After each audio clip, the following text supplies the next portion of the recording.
કોઈ બી બુક્સને 100% તમે કેવી રીતના યાદ કરી શકો, એના માટે સર્ટેન ટ્રિક્સ હોય છે.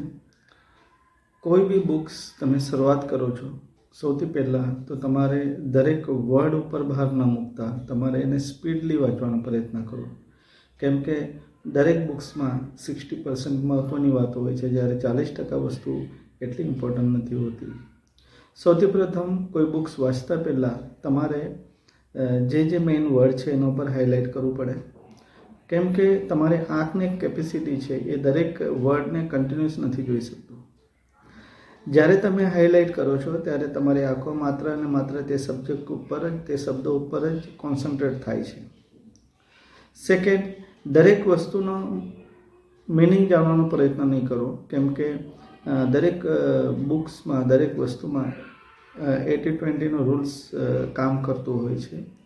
કે તમે જ્યારે 20% કન્ટેન્ટ જ્યારે તમે વાંચો છો, 20% કન્ટેન્ટ જ્યારે તમારા મગજને સમજ પડે છે, તો આખા બુક્સનો એબ્સ્ટ્રેક્ટ તમે સમજી શકો છો. સ્કેનિંગ કરવાની જરૂર નથી, કોઈ પેરેગ્રાફ છોડવાની જરૂર નથી. વાંચતી વખતે તમારે વર્ડ ટુ વર્ડ એને રિવાઇઝ કરવાનું હોય છે. ત્યારે તમે ટૂંક સમયમાં આખી બુક્સને એબ્સ્ટ્રેક્ટ તમે જાણી શકો છો.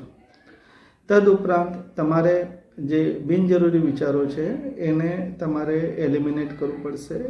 તમે જ્યારે 100% ફોકસ હોય છો ત્યારે જ શબ્દોનું અને આખા ટોપિકનું, આખા સબ્જેક્ટનું જે એબ્સ્ટ્રેક્ટ છે તમારા મગજમાં જઈ શકશે.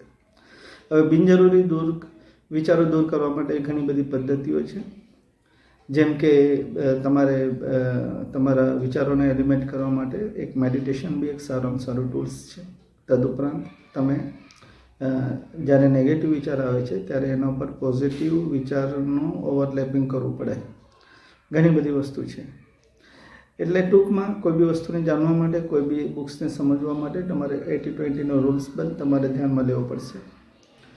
અને તમારે એક સ્પીડમાં વાંચવાનો પ્રયત્ન કરવો પડશે. જ્યારે તમે આખી બુક્સને સ્પીડમાં વાંચવાનો પ્રયત્ન કરશો ત્યારે જ તમે આખા બુક્સનો